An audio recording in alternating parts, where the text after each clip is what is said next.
Story Kids. حرف الراء. أهلا بيكم يا أصدقائي.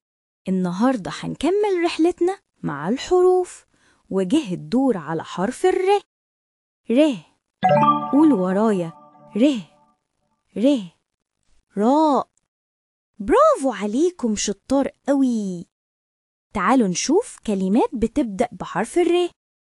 أول كلمة رمان. قولوا رمان رمان رمان. برافو عليكم، شطار قوي. وكلمة رمان بتتكون من 4 حروف: الر، الميم، الألف، النون. والرمان يا أصدقائي فاكهة لذيذة ومفيدة. الكلمة التانية ريشة. قول ورايا: ريشة ريشة ريشة. برافو عليكم، شطار قوي.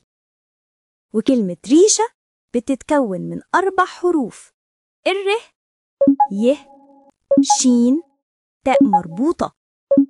والريشة يا أصدقائي بتكون جزء من جناح طائر زي الحمامة أو العصفورة أو الدجاجة أو الوزة. الكلمة الثالثة رجل. قول ورايا: رجل رجل رجل. برافو عليكم، شطار قوي. وكلمة رجل بتتكون من الر، جيم، لام. والرجل يا أصدقائي بيكون بابا أو خاله أو عمه. يبقى اتعلمنا النهاردة يا أصدقائي كلمات بتبدأ بحرف الر: رمان، ريشة، رجل. طيب يا أصدقائي، مين هيقولي على حاجة في البيت عنده بتبدأ بحرف الر؟ برافو، شاطرين قوي. ودلوقتي جه وقت نراجع الحروف اللي أخدناها قبل كده.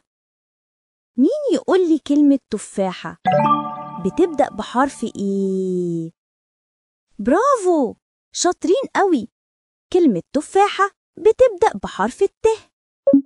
طيب مين يقولي إيه الصورة دي وبتبدأ بحرف إيه؟ برافو عليكم، شاطرين قوي.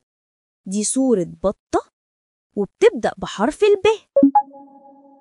طيب إحنا أخدنا حرف إيه النهاردة؟ برافو عليكم، شطار قوي، حرف الراء. استنوني المرة الجاية مع حرف جديد ورحلة جديدة من حروف الهجاء. سلام.